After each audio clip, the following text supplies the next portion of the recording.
পানি পান করা 9টি সুন্নাহ। 1. ডান হাতে পানি পান করা, কেননা শয়তান বাম হাত দিয়ে পানি পান করে। 2.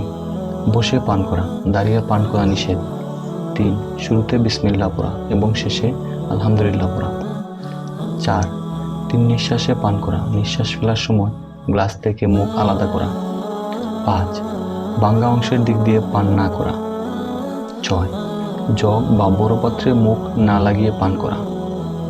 7. পান করার পর অন্যজনকে দিতে হলে প্রথমে ডান পাশের জনকে দেওয়া, সেও তার ডান পাশের জনকে দিবে।